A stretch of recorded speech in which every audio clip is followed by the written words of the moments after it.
I do this game all the time with my own students, and I try to do it so that the participants or the students pull out all the information as if they were interviewing an entrepreneur, so that they would be able to replicate it. Now we have a couple tools.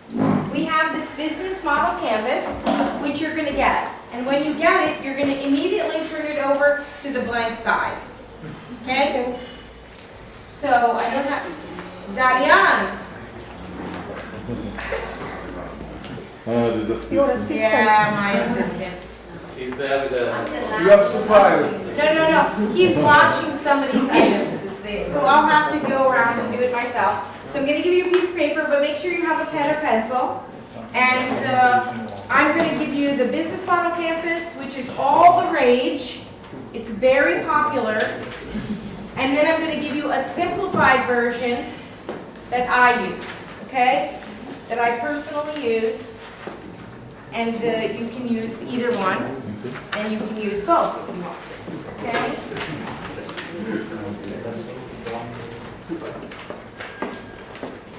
And our guest does not feel offended because she's in on it, okay? So you don't have to do this with your guest if you just met them yourself. But our guest and I know each other for at least 2 years. Year and a half. More. Yours. Two. Okay. Yeah, I'm just gonna do it right now. We go. But now it'll make you want to do it tomorrow. Right. Here you go. All right. So you have this one up here. We will go over it. That's part 2. Part 1, I want you to flip over or use a blank piece of paper, whichever one you want to do, okay? And you're going to organize it. Now, you can do the paper folds. Do you like when I make you fold the paper or no? Or are you tired of folding paper? No, I like it. You really like it? Yeah. Okay. 5 equal columns, or relatively equal columns, okay? 5. If you have to do 6 just to make it even, you can. But you're going to need to work with 5 columns. Okay?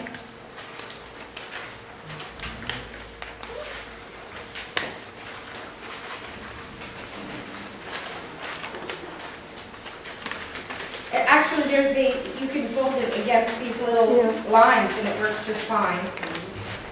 So 5 work here. You want to see one of these two? This is what we'll fill out. Okay?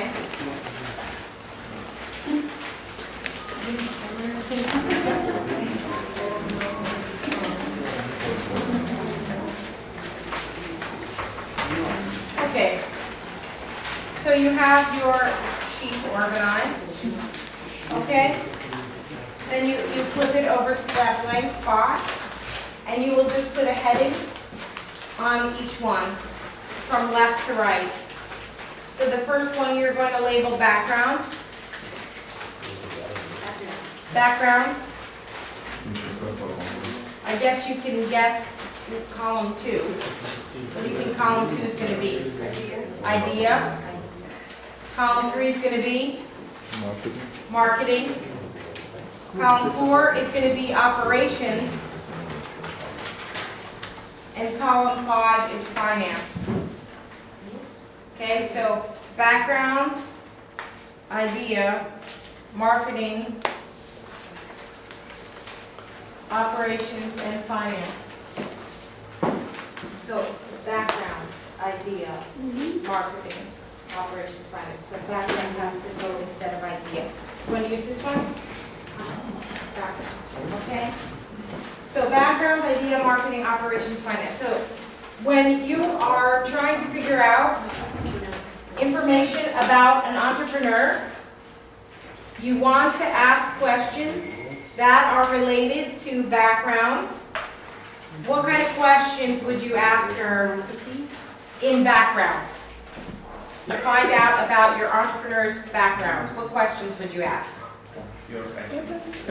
Okay, what's your passion? Okay? That's what I wouldn't ask. You wouldn't ask that? No? Okay. Sorry. Where are you from? Okay.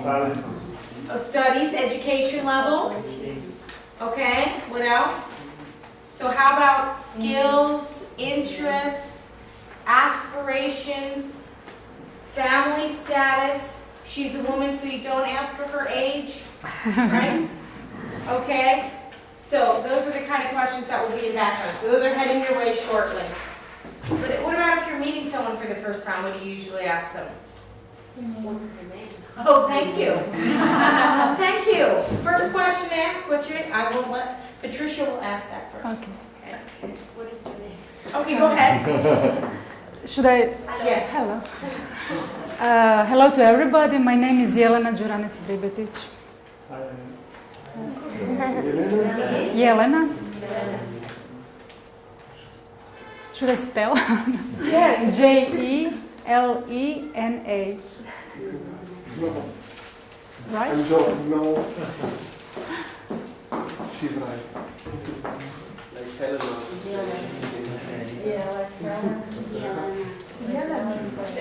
Đuranec. Đuranec-Pribetic.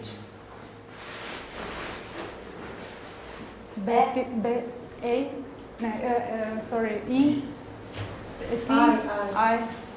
That's right. Thank you. You're welcome. Okay, so we have her name now. Let's go and ask her more background related questions like we practiced. And you can say your name. So that was I'm Patricia. from Spain, but I'm working in Italy. and it happens to be her birthday. Oh, happy So, birthday. ready? 45. Happy birthday to you. Happy birthday. Okay, I will stop there. Okay? Yeah, so, all right, so there's already a bond there between the first question asked her, the birthday girl, Patricia from Spain living in Italy, and Jelena. Okay, great. So now we know her name. So what's the next question? Who's going to ask it? State your name, where you're from, and then ask the question regarding background. Hi, Jelena. I'm Slovo from Slovakia, and I'm wondering, what do you do? I can tell. Okay, I have a small company, and I'm a producer of chocolates and chocolate bonbons. Chocolate and chocolate. Bonbons, pralina. Thank you. Thank you.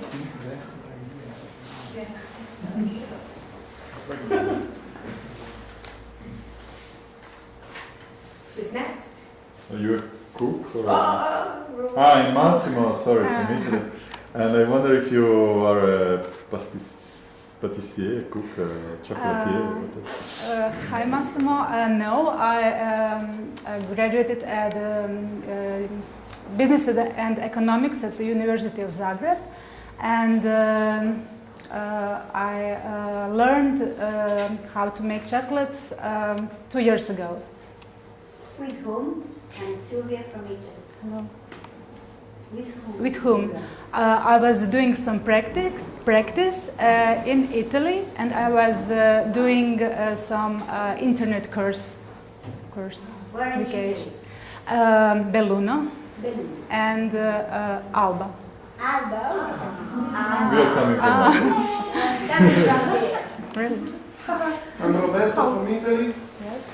I will know why did you decide to make chocolate bonbon? It was a hobby for a while, and then when I started to investigate and learn, and when I see the real production, I decided that is going to be my job.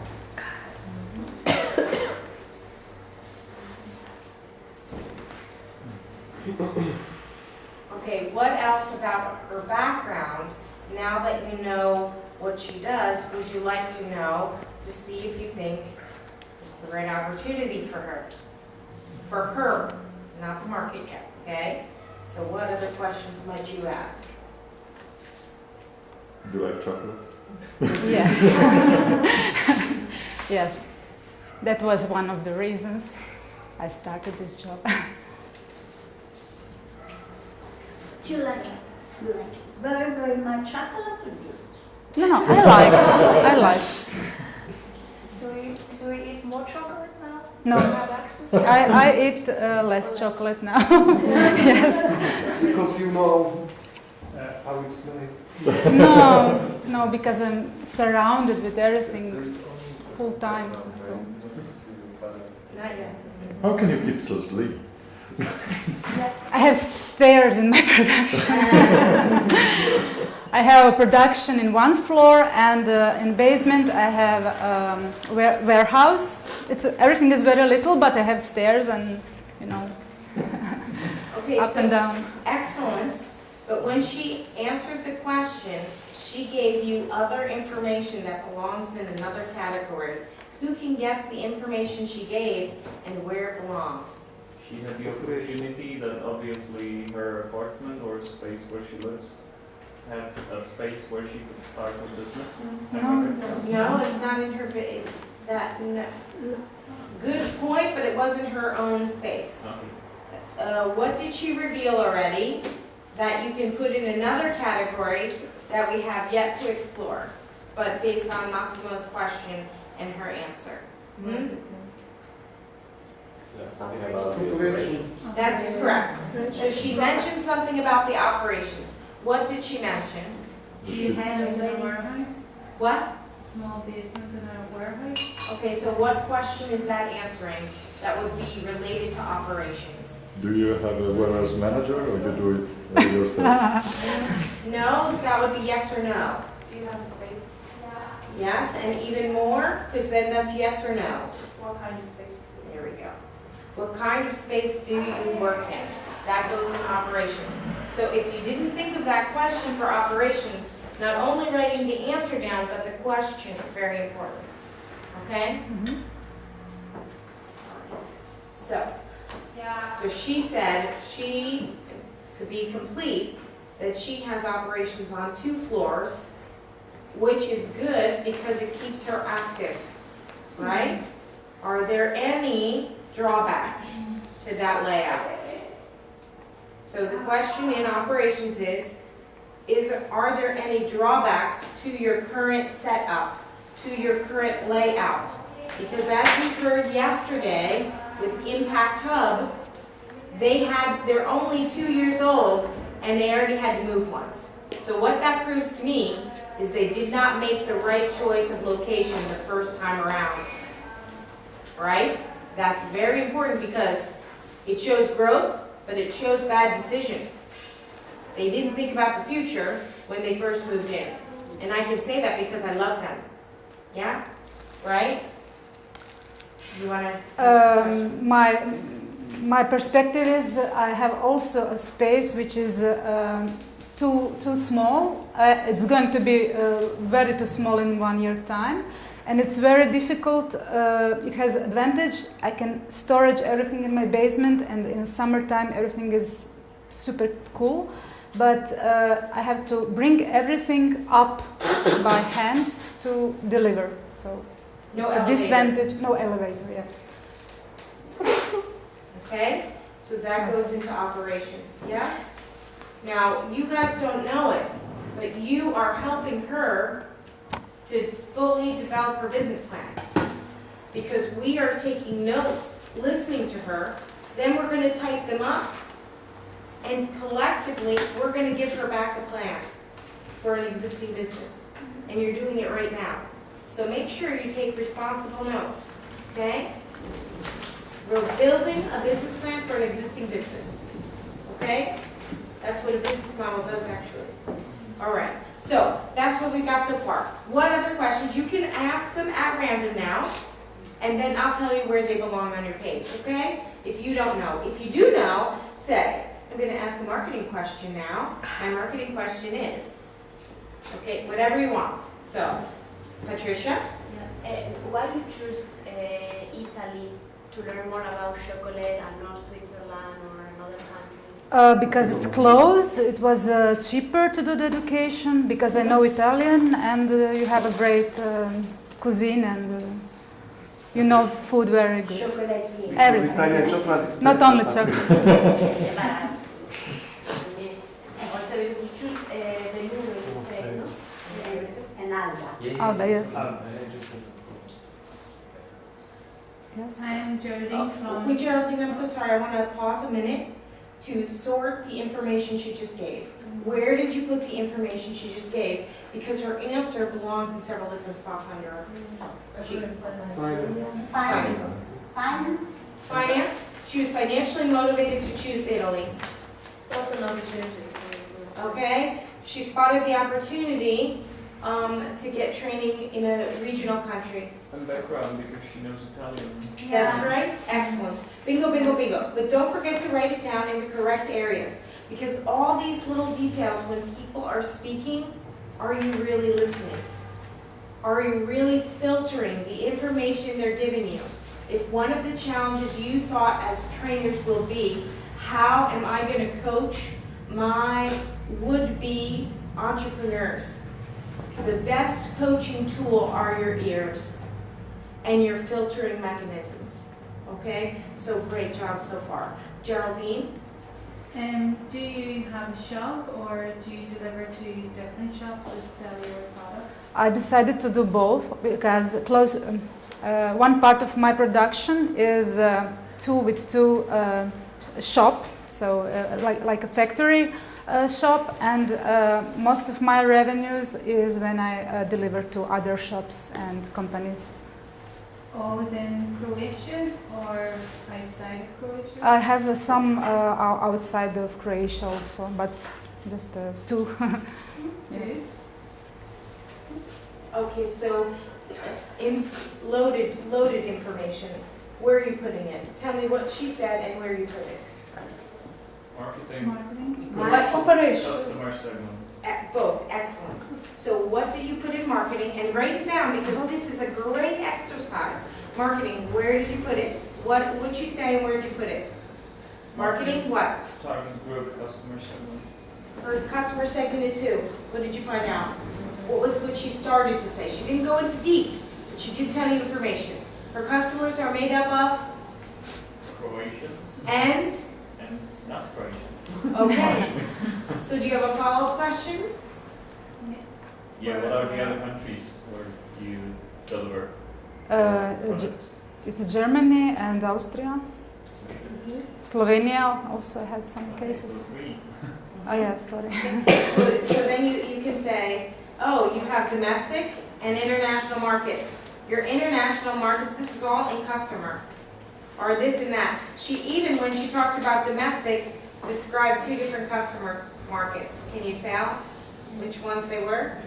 One. Her customers at the shop and then distributors. Yeah, that's right. Okay, retailers and resellers, okay?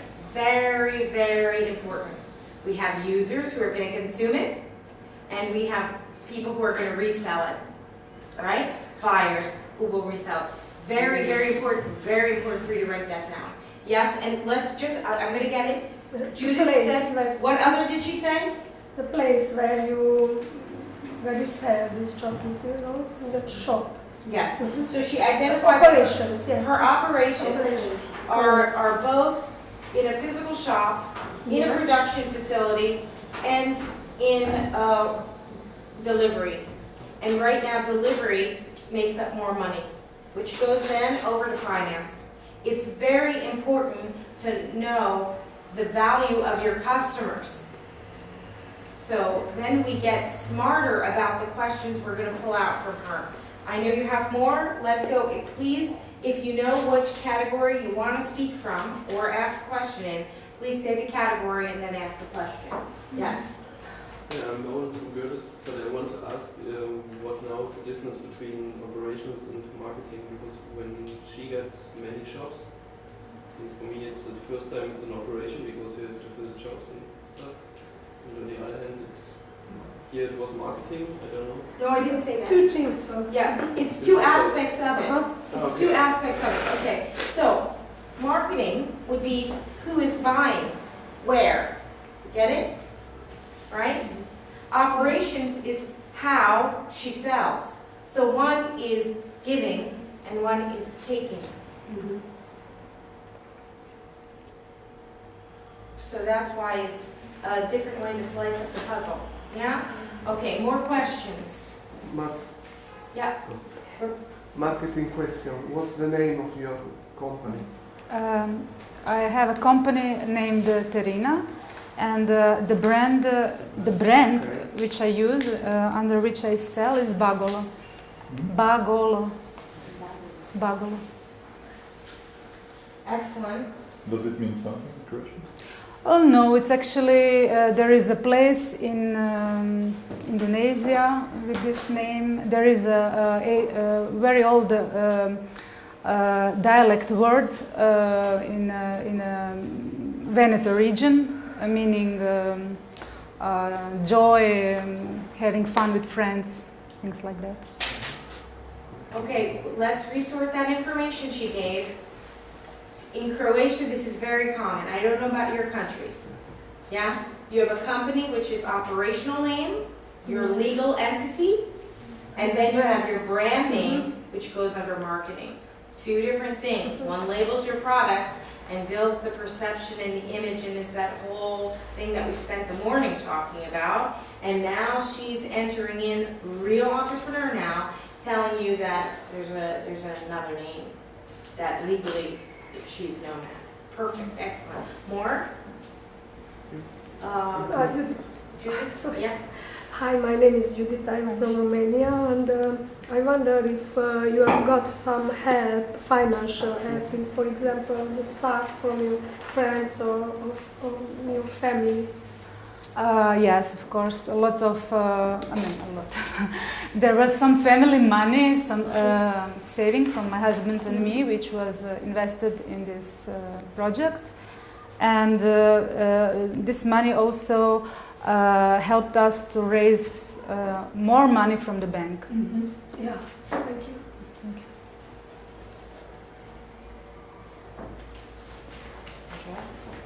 you. My name is Andrea. And I wanted to know if you, when you started your business or later on, you developed like a, I don't know how you call it, I don't know if it's a unique selling point is the word, or but something special about your chocolates, so that you specialize in some. What kind of strategy did you choose? Well, as everything is made really manually, this is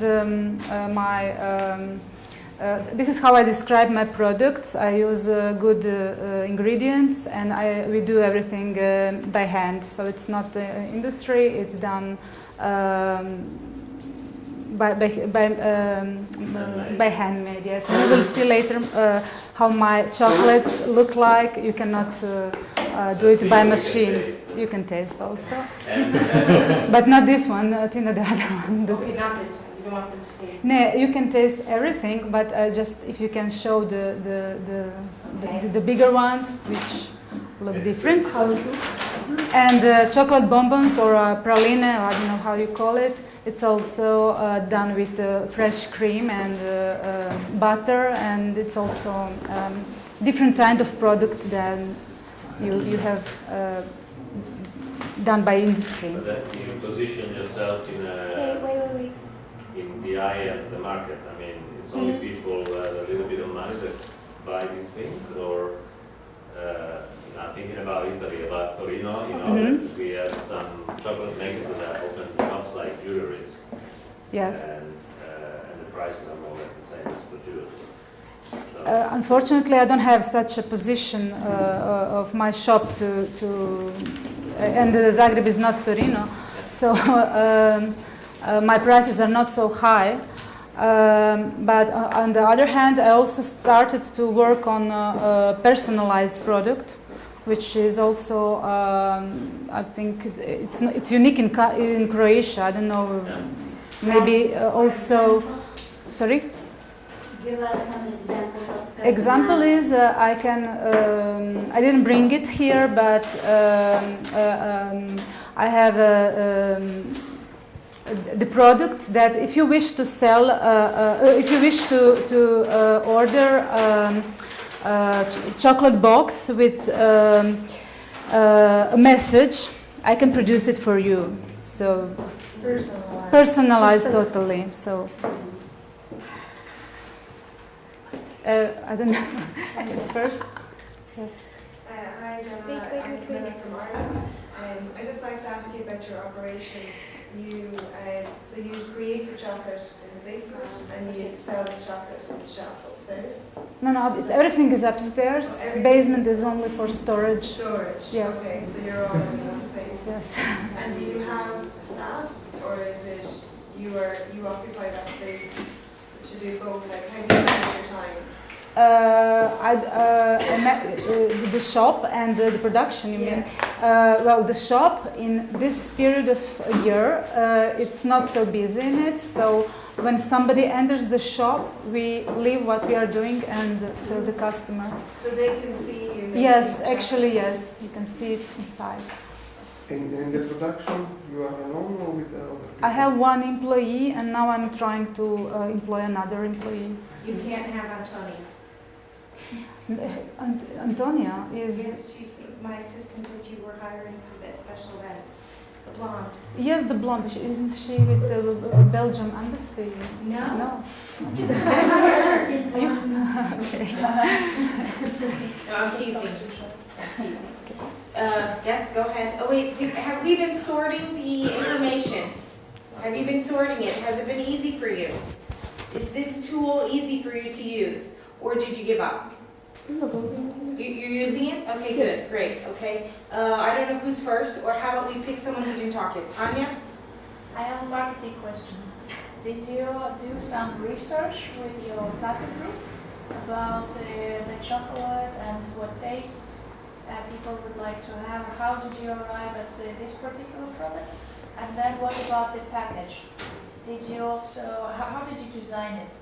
I must say that that's the first thing which attracts me in your product, which I feel connected. So I want to know the background of it. Well, my target group, when I did when I chose the tastes and even the design, I was talking to my close friends and family. I didn't do any real research, market research. Help was the designers were doing the packaging and they suggested also some things to me. When I started to sell my products, I also received the feedback from customers what the market is asking for, because I started with free tastes and then they told me, okay, you have free tastes, but you should do this taste because this taste is, it's very wanted. So I don't know if I answered all your questions. Yes. I'm wondering how long your business is. From 2013, but December. So. And has it changed a lot in that time? Yes. Yeah. Yes. In what way? Because in a way that I started alone. I started without these personalized products. I only had chocolate bars. I'm improving my packaging of chocolate boxes, and I grow with the number of customers and product range.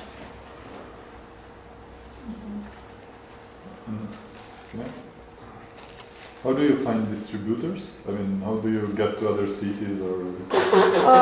Well, a distribution of such product is a problem, because especially in summertime, I have some relatives in Istra, so I have some selling points there, and I have most of selling points in Zagreb.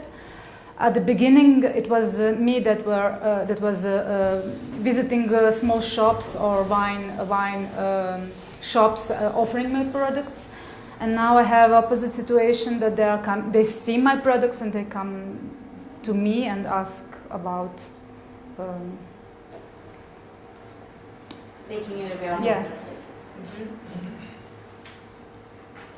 And you know, Yes. did you choose where you put your shop, where to put your shop, or it was like a family house or? No, cheapest place? it was really, I was searching the place that is not too big, that is relatively close to my part of the town, and that corresponds to some, when you produce food, you should have, I don't know, ventilation, some things, yes. That was one of the criteria why I chose that place.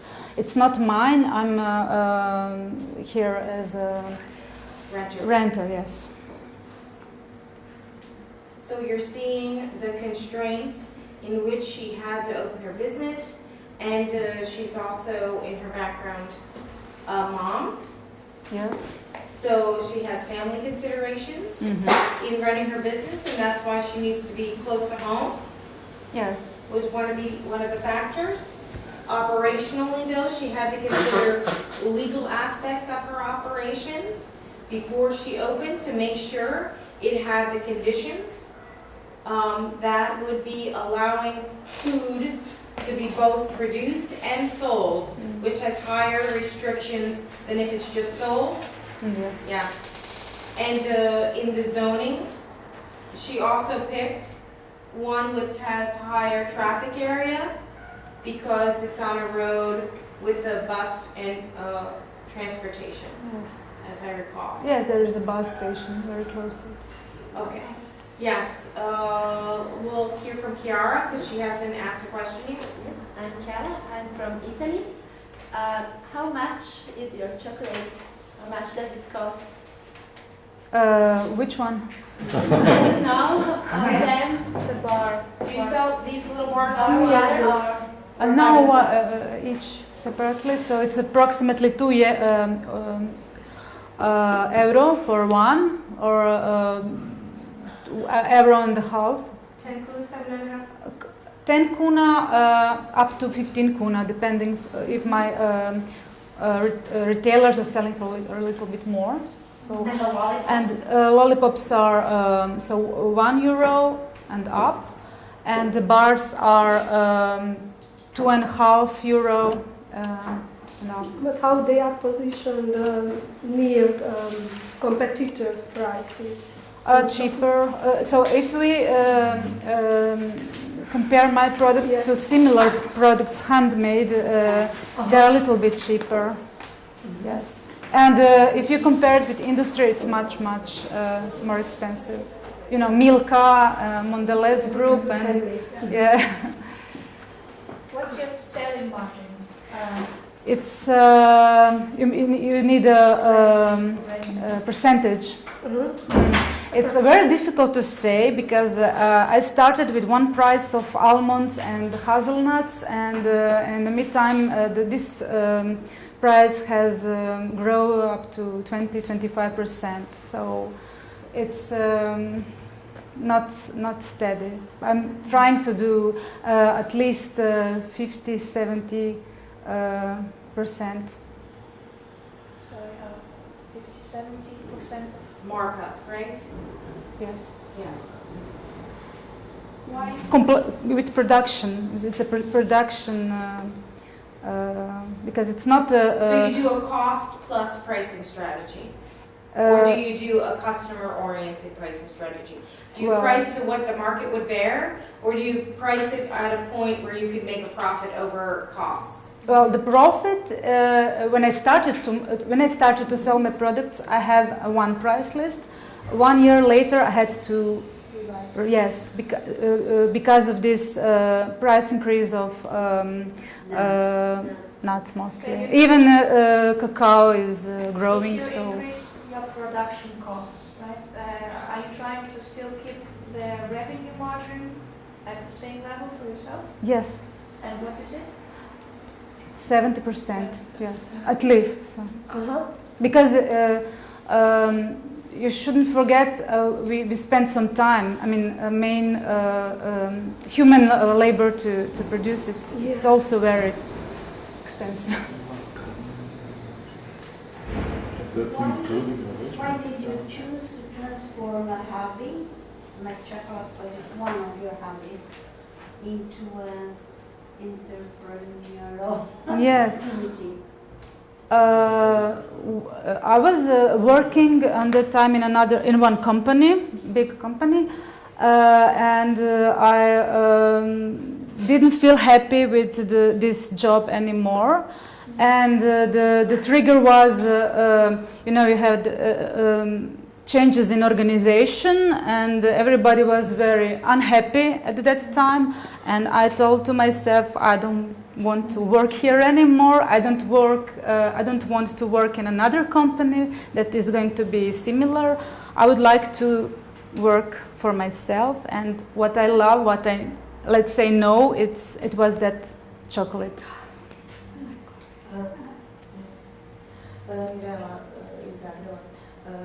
I wanted to know how much time you needed from the time that you decided that you want to set up a company and production and to make it happen. Half a year, yes. Approximately. And Johan, you want to say something? Ask a question? Okay, I'm from Belgium, the chocolate country #1.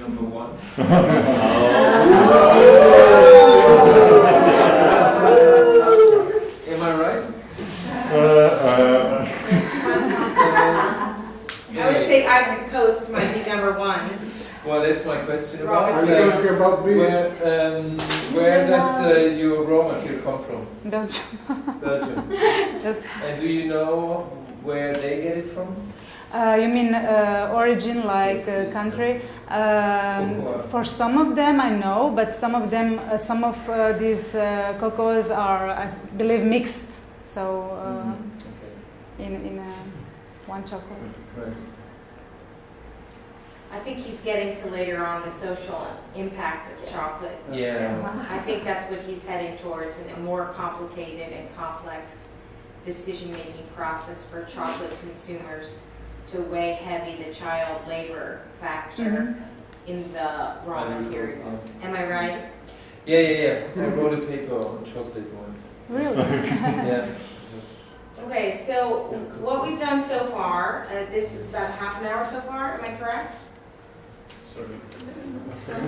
Has it been about half an hour or a little longer, a little shorter? 40 minutes? 40 minutes?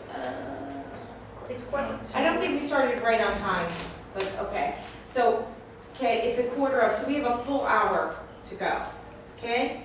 And what gaps do you see on your paper of questions we didn't ask yet? Take a look at that. Ideas are very short. Lawrence, was that what you were going to say? Yeah, and I also see sometimes the columns, I don't know, see what is in where, because just ask. Marketing is just sometimes very close to idea or to operations. No, I don't know. it's not. But okay, then I'm totally. No, but just ask. Ask a question.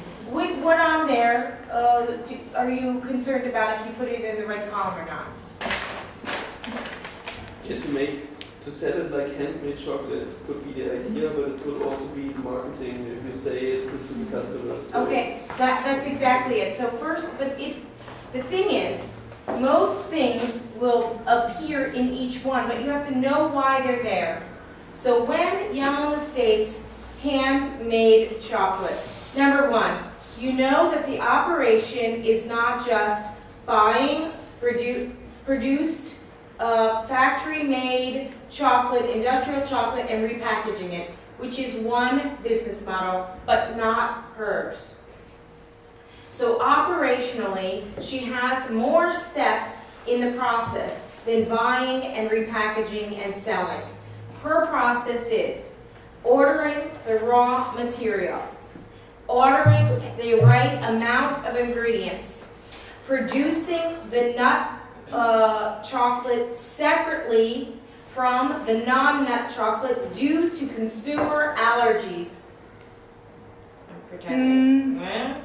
Unfortunately, No, but yeah, but then your label needs to say that, because that's true. You know, that this is not including that, but it is in the place where those things are produced. Yeah? So that's operationally the handmade chocolate. Now from a marketing perspective, our unique selling proposition is handmade chocolate is of better quality, employs more people locally, you know, and these kind of advantages that you would want to describe in your story for your customer, okay? Her idea of handmade chocolate was, I'm in the business because I did it as a hobby, and now I want to continue since I enjoy working physically with chocolate, that my idea is my opportunity because I like chocolate, I like working with it, and I know that I can easily buy industrial chocolate, but my idea and opportunity for this market is a unique handmade brand. So the same story, handmade chocolate, but you understand how just those 3 little words mean so much more to the entrepreneur's story than just that. Finance, Lorenz, for handmade chocolate is that it costs more to produce the handmade chocolate. And as the labor and the labor laws shift, that price will fluctuate. If she can only employ temporary help during her seasonal highs and not have them as dead weight, when she doesn't need those employees, that's going to be operationally better for her financial bottom line. Does that help you a little bit? So the thing is, these columns help you to organize your thought. But as you progress, as long as it's down somewhere, you may see across the columns the implications, backwards and forwards. Does that help? Yeah, I've already have been into a business model canvas before. What? I already have been working with business model canvas before, and it was much easier to me. And now with seeing that and writing on here, it was a bit complicated. No, but you have to see the different options. It might be easy for you because you've seen this. How many people have seen this before? Yeah?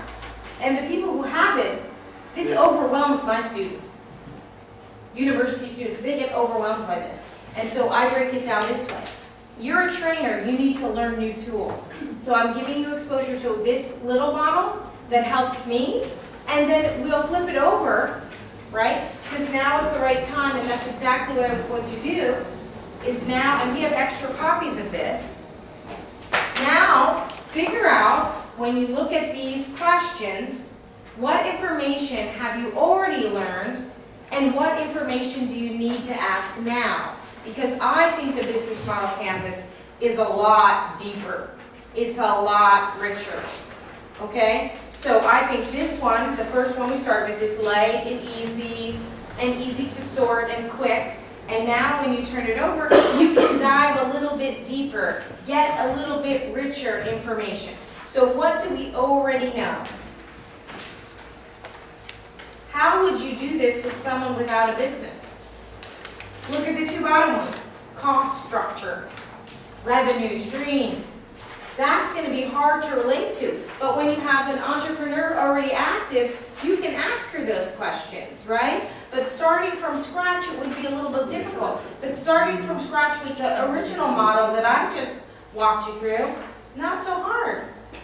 Okay? So that's why I want to give you multiple tools to use. So let's ask her now some questions from here. Yes? You usually start with the value proposition, so how would you define your value proposition?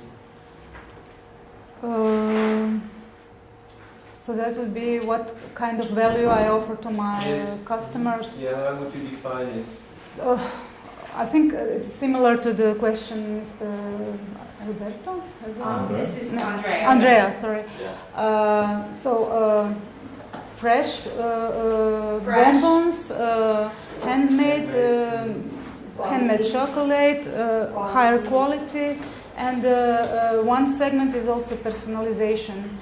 both of products and also I'm working with the producer of the boxes to also offer personalized boxes.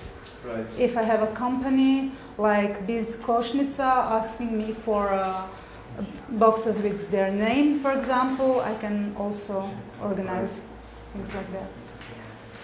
Okay. That would be, I think. Yeah. So quality and personalization. Yeah. Yes. Great. Okay. Because this is the starting point, right, of the canvas usually.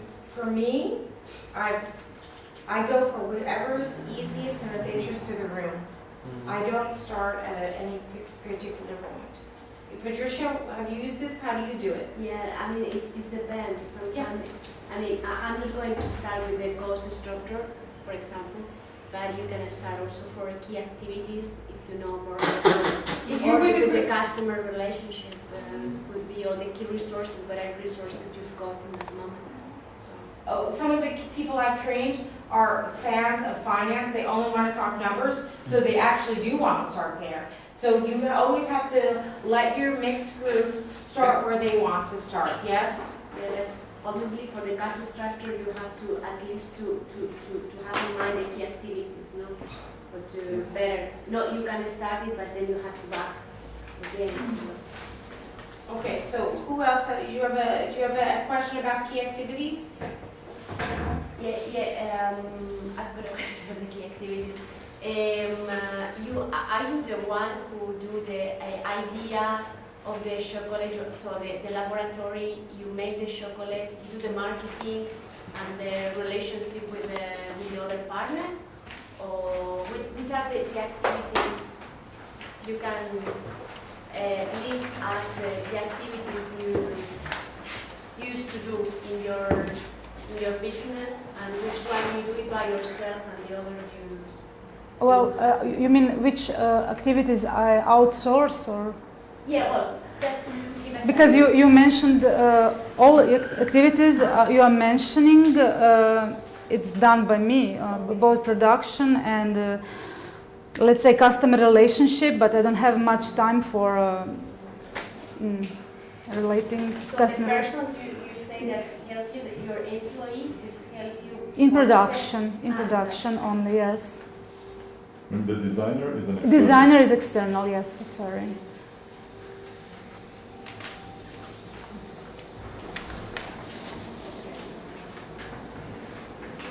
And others who have worked with the business model canvas, maybe it would be easier for you to ask the questions earlier to help the rest of the group. Yes? Yeah, I would like to talk about, or I would like to ask a question about the customers. So we already know who they are. So what are the relationships with different customer segments?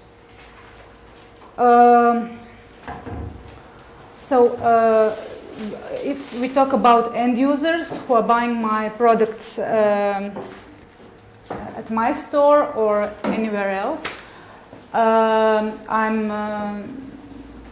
doing a relationship with them mostly via my Facebook page. I mean, if you can count this as a marketing relationship, I don't have any other kind to communicate with them.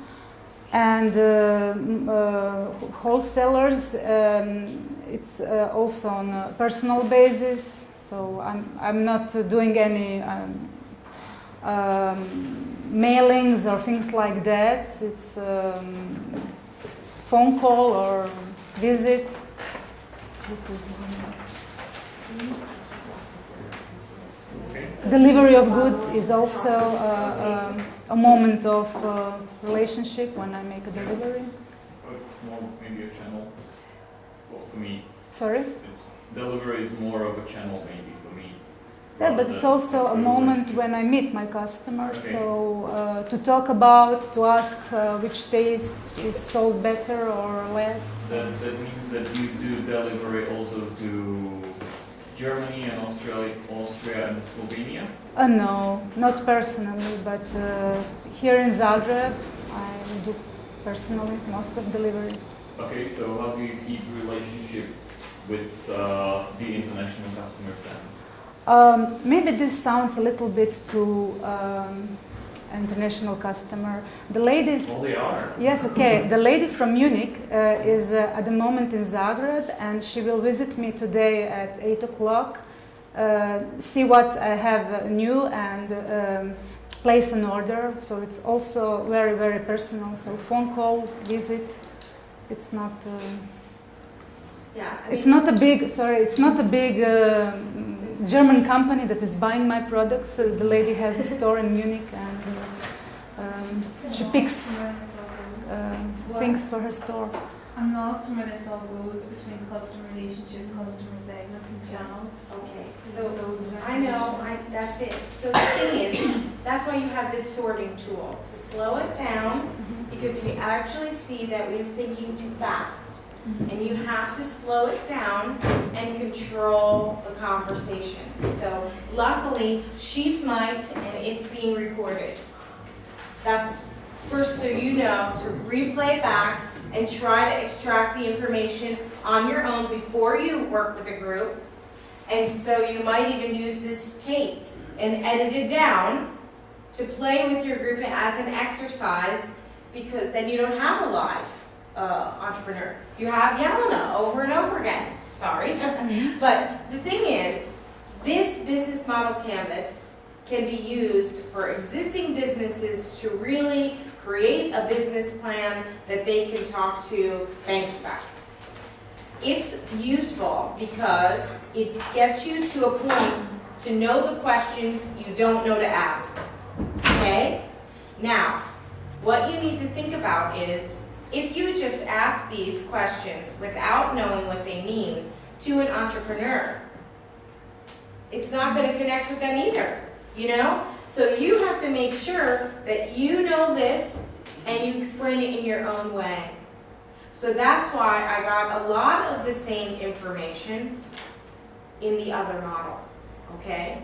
This is popular and you should know it, because more of your sophisticated teams or your advanced teams would like to work with it. But the ones that don't, you have the other option, okay? That other option now. Now, let's answer Geraldine's question. Geraldine, you heard that when she told us the different types of customers she has, those are customer segments. Before, she told us that, and I said, she said Croatia, and then she said others, right? And we broke that down to reinterpret it as domestic and international. Now, she has international clients, but we don't know what channels they're selling through, okay? So, how are the international clients getting her chocolate? That's channels, okay? So, I can tell you her international clients are getting her chocolate directly from the retail shop, because, and so are the domestic, because they're coming to the shop. That's one channel. Others are requesting it through her Facebook page. So she has an online channel, okay? Another channel is through resellers. Internationals are getting it at the airport. If you're flying out of Zagreb, Bagalo is on the shelf next to other chocolatiers. And I took a picture because I was so proud of her. 2 years in business and you're already in the major airport for your capital city? Miracle! I was jumping up and down, buying her chocolates and going, bravo. I sent it to her right away. So that's a channel. She never meets those customers because the buyer from the Zagreb airport shop buys from her, okay? So she can figure out customer relationships. Now let's go on. Customer relationships is, she has to maintain the relationship. She's the entrepreneur. She has few employees. So if she's meeting the customers, it's when she delivers, which doesn't seem very sophisticated, but she's an entrepreneur. She has to do it all. So a lot of this is going to fall on her shoulders until the business revenues can be at a level where she can afford another permanent salary and trust the person to manage the customer relationship as she would for that channel. So the channel has to grow in order for her to get other people involved. Okay? So those are 3 of the puzzle pieces you wanted to ask. Yes? Now, is there somebody else who wants to ask something else? Andrea. Yeah, I was wondering, because the selling point, or your selling point is pretty much linked to your passion, the fact that you choose good ingredients, you do everything to taste, you do everything yourself by hand. Yeah? If you should have a much or a bigger customer base, you would have to have more production. Would you be able to keep up with that production with the same values that you have now? Or you would have to move to a more like, semi-industrial production and therefore sort of stray away a bit from what is your strength at the moment? I believe I have still space to grow and to remain small and work and the way I work now. So I will not be industry if I hire 5 more people and buy another tempering machine. So I believe it's on the other hand, I don't want to be super big like Ferrero. I would like to find another way to work. So maybe this personalization story that I offer, maybe this would be a good way to grow. Yeah, this is opening a new column which we got in Görlitz. We said, okay, right now there are much more business people putting 2 more columns at the business model canvas. So at the bottom there are values, and on the top is impact. So we have discussed it, and maybe it's good to add it now, but I don't know what you think, but this, for example, is a value, just to see, okay, I don't want to have endless growth. Doesn't matter what the product is about and what the quality is about, but that's value, I think. Okay, yes? I think that's a great point to pull out. Two reasons why what Laurence is saying is important. First of all, here is a model. Any tool that you get, feel free to adapt it. There are no rules but the ones you make. There's no test. You're not going to give yourself a test if you use this correctly or not. The author of the business model canvas isn't going to come and say, no, right? You are free to vary it. And I think this variation of adding impact and values is very useful for our social enterprise models that you would like to encourage to be developed. And it's not like Jelena can't answer that, But I think you also should know, in the typology of entrepreneurship, I would place Jelena as a lifestyle entrepreneur. Yes, a lifestyle entrepreneur. She's a female entrepreneur. You can typology her that way. She's a female entrepreneur. Do you think you're a feminist? No. Okay. She did go into business with her husband, so it's not like female-powered chocolate. No, it's not that niche. She's not feeling that niche, okay? All right. But she's a lifestyle entrepreneur. To me, I would classify her as that, is because she started a business in order to maintain a lifestyle. She is not looking to be a gazelle. And a gazelle is what they is a high-growth company that can make a lot of money for a lot of people, or at least the owners at the beginning and the investors. She's trying to grow slow and in the way she wants to, making smart choices not to sell out her values, and she wants to stay true to who she was at the beginning. Am I correct? Yes. Yes. Okay, so to me, that's a lifestyle entrepreneur. Do you think you have 2 boys, right? Do you think your 2 boys will take over the family business? I don't know. Yeah. I don't know. Okay, so that's exactly also why it's a lifestyle firm. If in fact her boys want to take it over, then you can call it family entrepreneurship. But her boys are very small, right? What are they? Yes, maybe their wives would.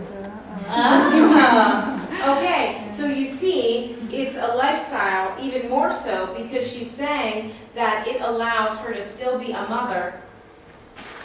Yes. And earn money and to contribute to her family and fill her love cup of professional life.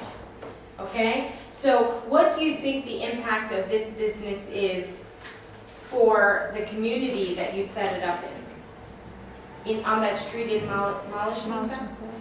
Yes. So Malešnica, how would you describe that neighborhood in Zagreb? Is it on the map even here? Yes, it's very, very outside this center where you are. So it's a suburb. There are buses that are driving there. Part of the Zagreb with flats and some shops, one bigger hotel. So it's not the city center, but there are enough people who live there. So it's not. So it's a residential area Residential mostly? areas. And do you think that people are happy that your kind of shop opened up? They're surprised when they see a chocolate shop in their neighborhood because they think, most of them thinks this is a shop for a city center. Okay, so do you think then it's contributing to the quality of life? Yes, yes. So this is the impact. The impact is, wow, we have a chocolate shop in our neighborhood. Even our little neighborhood far out of the center can have a good quality chocolate shop right here in our neighborhood. Absolutely different than a dirty pub, you know, a tattoo parlor, right? So you do need to factor in that is impact. That is impact. It's changing who walks by, who comes in to talk, who, you know, what kind of impact has it made? Do you think that people treat themselves? Who are your regular customers into the shop? Neighbors. Neighbors? Neighbors. And do they? I have, let's say, 50-50. 50% are buying chocolates for themselves because they want to have some chocolates when they're drinking coffee. There are some coffee bars close to me, and the other half is buying for others. So they want boxes, ribbons, so they are buying gifts. Okay, so now you're learning a little bit more about her domestic customer, the customer that walks into the shop. 50-50. So she has on display pre-made boxes, fresh chocolates. Some days the aroma is maybe wafting out the store. Do you have a day of the week that's busier than the rest of the days? No. But let's say end of the week is busier than the beginning. So I suppose people are going to visit somebody in a weekend and they're buying gifts. Okay. This is. And what would you say are some of your key resources for being able to deliver value to your customers? You know, like, is it easy to get the packaging? Was that difficult or was that challenging? Yes, that was challenging and it's still challenging. Yes, that was actually boxes for chocolate bonbons. First I ordered one type, then I realized it's not good, then I had to remodel it. So it's a story which is not ended. I'm still improving it. Okay, great. So that's very important. Something that you would think is so simple is actually complicated. Remember yesterday I told you the story about the architect who went into the juice business and spent so much time on the packaging issue? And then, you know, that's very permanent. So packaging is very important, and design wasn't. Design, there's a lot of great designers in Croatia, but packaging in a small country, the trick is they can't do the volume of work, so that's why it's tricky. Cellophane and a wrap, you do that yourself, yes? Yes. Yeah, so she hand wraps those packages, and doing the boxes and the clear plastic around the chocolate. I think they're really hungry and they want to try it, so I think I'll break up some chocolate and pass it out. And we have some more questions from you. We have Massimo, Johan, anybody else? Okay, the boys and Tanya, and me. Okay, so while you guys are doing that, I will break up the chocolate and pass it around, okay? My question is for you, Tina. Where should we put the advertising in this model plan? I mean, I wanted to ask, for example, do you advertise on local newspaper or radio, whatever? And where should I put the answer? Okay. Channel? Channels, yes. I understood the channel was distribution of the product. Yeah.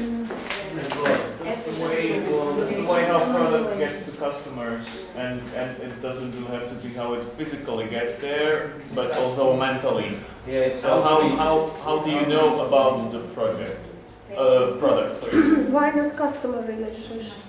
What? Why not in customer relationship?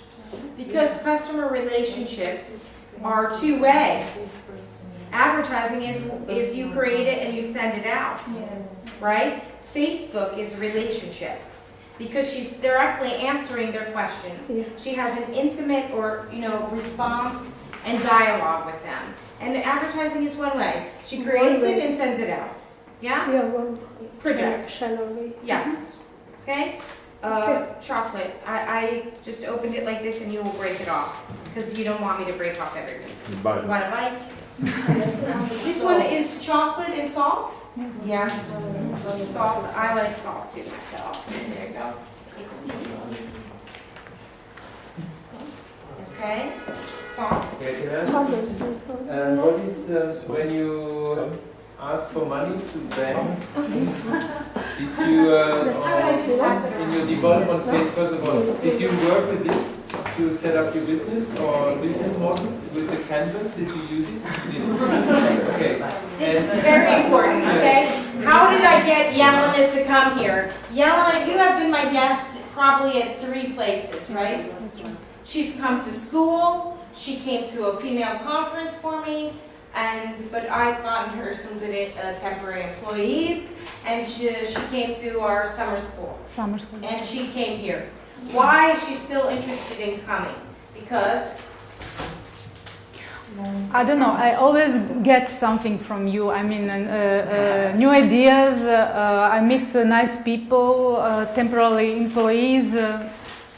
I always grow with every time I come and work with Tina. You learn about the business. But this is exactly why, you need to know why they're going to want to come to you. But this time was specific. I told her, we're going to work with the business model canvas, we're going to document it, and then we're going to give it back to her. So she has how other people see her business in the business model canvas. So that's what we're going to do for her. When she came to my summer school, the students did a whole business plan for her on a new venture related to this. And you want to tell them what it was? You remember that?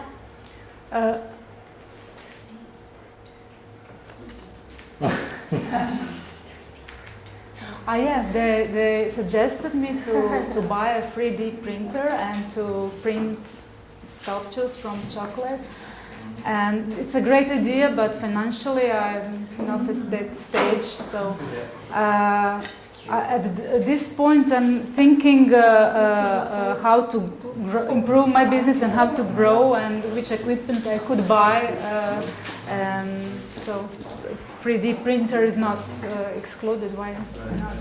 Yeah, my question was also when you go to credit from the bank, did you have to give them a business plan? They asked me for a business plan, which is actually not very realistic. I put the figures very high because they give loans if you put high figures. If you don't put high figures.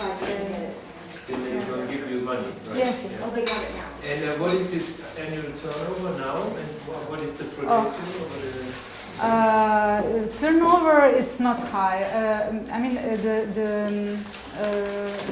this business has a peak in December and small peaks in February and for Easter. So last year I finished the year with a loss, and this year now I have a revenue that I had last year, the whole year. Already now? Now, yes. Okay. So it's improving, it's growing, but yes. Just want to ask what the biggest challenge has been for you, or what is currently the biggest challenge?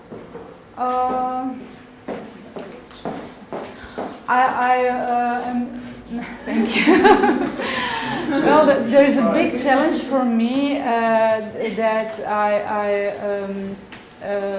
that my customers are satisfied with my products, and that they are not bored with my products. I'm talking about bars, but also with chocolate bonbons. I'm trying always to create new tastes. I think this is that they want from me. And also I'm thinking about packaging and how they want to get my products. I just noticed something now that I was standing there, so I didn't know anything except I see Babalo chocolate and I ignored it. But I think it's really important to see this is a channel, okay? She's a chocolate, but actually in here for her value proposition, they've put her with all of these products. So they've assigned her to be in competition with these products in the category of things that represent Croatian design. So she is sold in the Croatian Design Superstore. And you're the only chocolate there, right? I think yes. Yes. So you see that you can say that she's chocolate, but actually she's a Croatian product and a Croatian design product. So Andrea, someone's gonna have to fill him in. Whoa, whoa, whoa, look at that value proposition, okay? That she's a design item coming out of Croatia. And wait a minute, I think the customers liked the chocolate. Yeah. And one more. Okay. I just want to say regarding design, when I wanted to create a nice box for my chocolate, I really went to the best designers in Zagreb. Not so expensive, but very good. And I don't know if you like the box or not. I feel it's great. They invited them as the designers to the annual design exhibition, because they like how it's done. And after this exhibition, design shop asked me to sell there. So okay. So now the packaging created a new customer market for her. Wow. So how important is design for small entrepreneurs? Okay. Very cool. Very good points. But I'm going to go to your Facebook page now so we can see. While you click, Tina, where do you put design? In this case, it's in value proposition, but usually you would put it there all the time. Like for a co-working like this, the fact of being cool or... I put that, so for me, on my book, on my chart, I put that she worked with designers in key activities. That's what I put, that she worked with designers in key activities. And I would say key resources is packaging. And then I would say that channels are created through the communication on the product. Okay, so the product is a channel of communication just as much as the face of the hair salon and the face of the Pekarnica, because we worked with them before, are also channels of communication when the store is not open. You know, so it's good to. So we're just gonna go. You can ask more questions as I do this. Okay, can I ask you a question?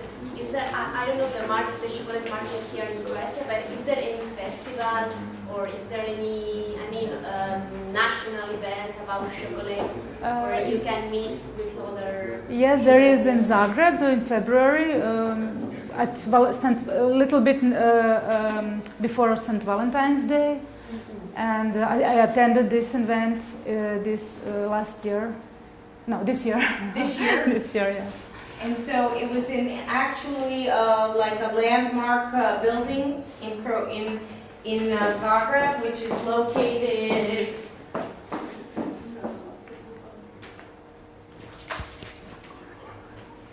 here somewhere. Around here. Yes. Okay, just off center, and it's a big chocolate festival these days. But they actually shrunk it to put it inside and outdoors. And she had a great booth, not in the best spot, but you could still see that you got a lot of traffic in there. So like Andrea pointed out about the hair salons on the map being all next to each other, there's all the different chocolate tiers in one place at one time. But the number of customers coming there is so great that it gives you new contacts, you can see face-to-face customers, you can see new pairings and new opportunities. So there was a big coffee company there, and so it's now a coffee chocolate festival. So they pair it together because like she said, understanding her customer behavior is very important. If half buy it for gifts and the other half buy it to drink with their coffee, then that could maybe help her start to sell in coffee bars. She could maybe get a way where, bring in, how people who are broke come into coffee bars and beg? She could have a social impact by organizing herself with the deaf community, because the deaf community is one of the biggest communities to go in and sell things in cafe bars. They usually sell little toys. They come in with a piece of paper. Hi, I'm deaf. I don't have a job, and I'm selling these toys for you to buy to earn a living. And then, I don't know if it goes with her brand. Look at her face right now. I would say absolutely not. She said, no, right? But they go in, they sell roses, they sell junky toys. Why not fine chocolate? And then you outfit them differently, and they present themselves differently. Instead of saying, hi, I'm deaf, what would they say? Hi, I'm Bagalo. I'm Bagalo. And then they have a belongingness. It's not her, look at her, she's turning beet red. The pressure is on. But I'm just giving you an example. Anything can have a social impact if you wanted to. Yeah? Yes? I just wanted to ask if what you see, who are the key partners in your enterprise? Partners. Okay, we had the example designers. I also have partnership with my suppliers of, let's say, boxes, things like that, and partnership with suppliers of raw material, not all, but some of them, and some of my customers I also consider partners. Not all. For example, which one? I will tie in a question building on yours to get the same answer out of her, and then giving you guys another question to ask. There's something called the 80-20 principle, where 80% of your business comes from 20% of your customers. Yes. Would you say that applies to you? Yes and no, because most of my revenue last year, which was actually the first complete year, came from companies who ordered business gifts for Christmas. This wholesaling story, it's great, and here applies 20-80 rule. So this 20% of my best customers who make 80% of my revenue, I consider my partners. Not only because of money, but most of them pay very good. So it's not only that you sell, but you have to get money from your sales. And most of them give me some new ideas and suggest the things, how should I work in the future. Yeah, we opened the question of money, so I don't know whether that isn't offensive, Jelena, to you, to ask about the costs and the revenues. Like, you don't have to really put it in numbers, but just to have some image in our heads. Well, I told you already, it's not a big money at the moment. Just to give you a picture, so what I have earned last year in 2014, I have earned until now, and the most of my revenue come in December, November, December, when is the peak of the season. So I believe I will earn this year at least twice than I have done last year.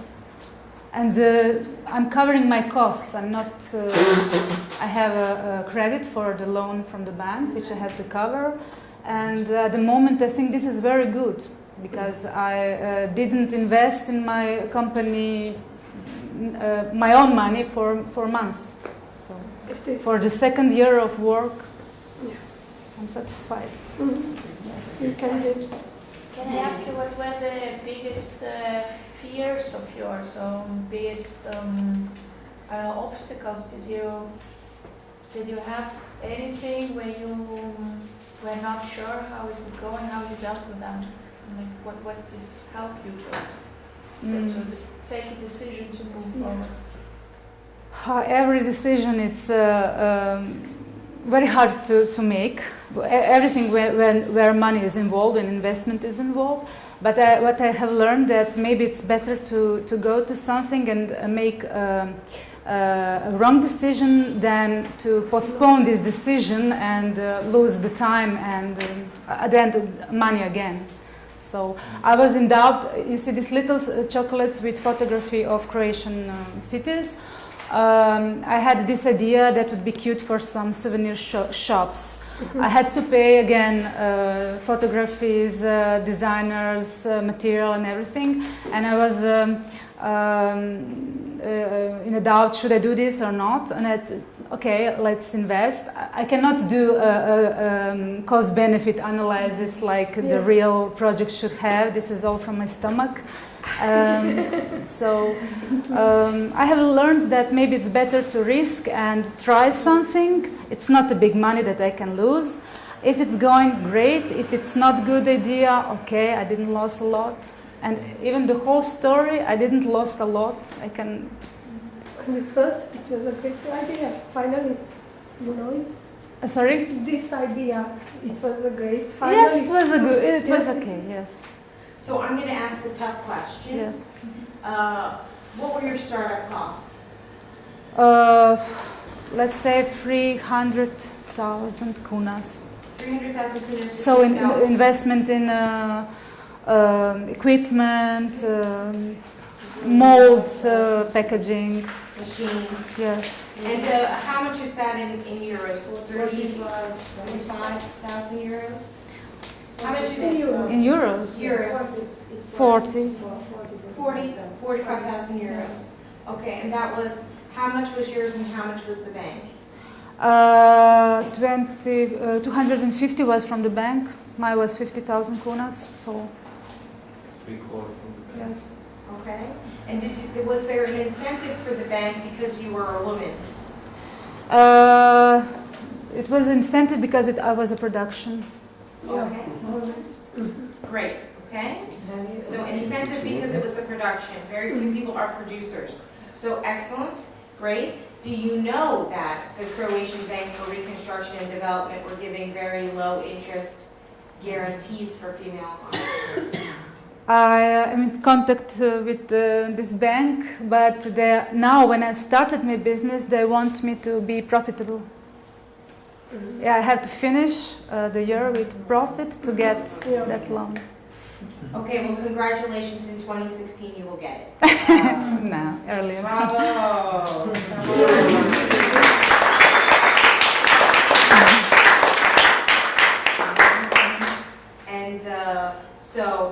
the other thing that we're going to be getting into in the next couple of days is to learn what do you do when you know you don't know as an entrepreneur. Yes. What do you- Who do you go to when you don't know something?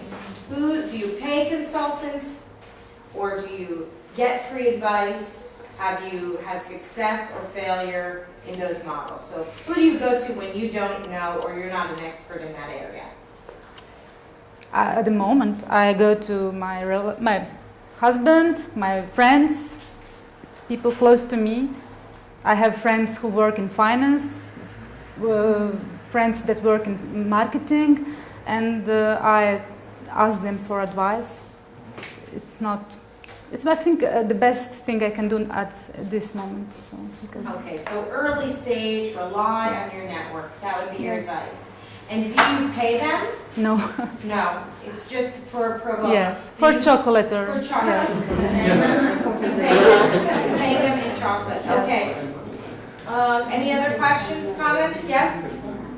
So there are also key partners, or don't you see them like key partners? Yes, of course. I don't know. Yes. One doubt which I always have is how much you invest in promotion, advertising, communication of your budget. Almost nothing, because you see this Facebook page. I pay every while. I pay Facebook ads. It's not a big money. It's €50 per I don't know, few weeks. And they work? Sorry? Facebook ads, they work? Yes, they work. I have really great response. And Google it? No. I think Facebook is more visual. Maybe I'm wrong. I don't know. For your business, that works. That's always important. It doesn't matter if it's working for somebody else, if you don't feel it in your gut that it's going to work for you. Because I have an experience. I know the woman who sells Google Ads. She's based in Dublin, but she has her clients here. And she was saying that she sells her clients ads to help grow their business. And then they cannot keep up with the demand that they got. So sometimes good advertising can bury you. It happened to Subway in Croatia. They did such a big promotion that it drained them. What they did was they partnered with the movie theater.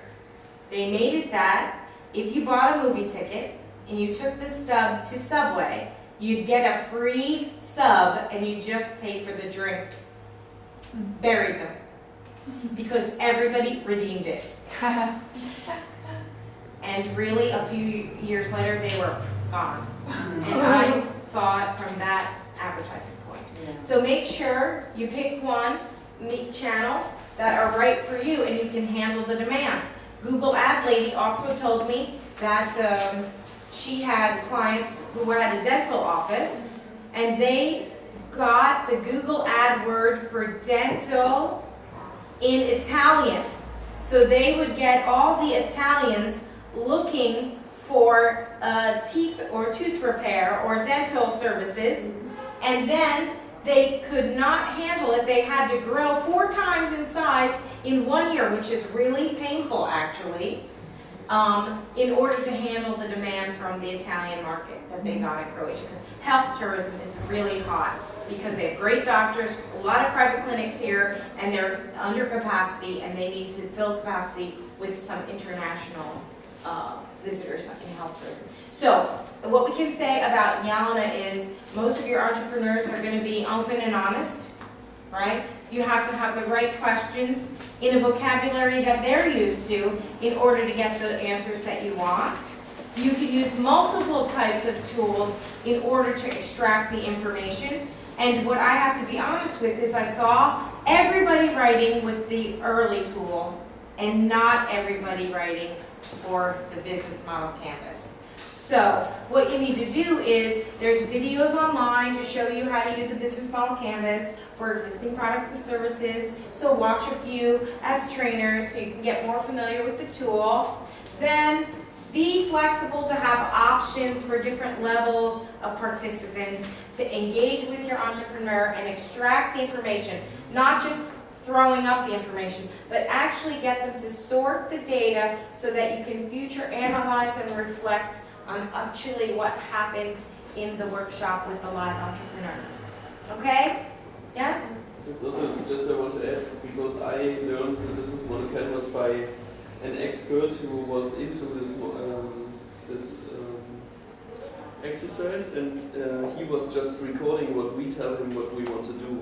So he was having the canvas, and we were telling them, okay, we want to do that, and yeah, maybe we can make money with that, and he was filling it out in the right way, and after that telling us why he does it this way, and then we see, okay, where are the empty spaces in our concept, and then, so this could also be a possibility if you have someone in your community which is already used to this technique, then you just give it to him the lesson, and he will fill out for one idea or something. Or you can do it live, For live, in front of the group. Just so you know that I have worked with Business Model Canvas before too, and I use it lots of different ways, but for this setup with this entrepreneur, it's too much going on if I'm doing that on top. And then guess what happens? If I'm doing it, you don't have to. I don't like that for the first time. Not me, yeah? If you're paying a consultant for the Business Model Canvas, absolutely they're writing it all down. Another way that works is that you're in little groups. And you have the client as the entrepreneur here, and then you have different levels of experience in the group, and then they're working on the Business Model Canvas collectively. And you have because this is the small version and you can hardly read it. The real version of the Business Model Canvas with question is the larger size format.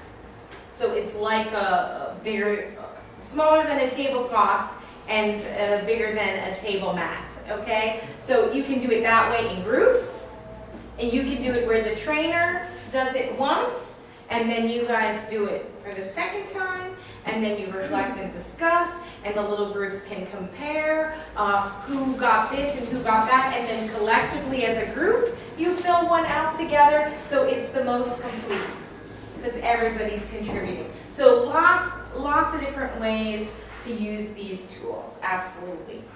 Okay, so I want us to thank Yelena so she can get back to her car.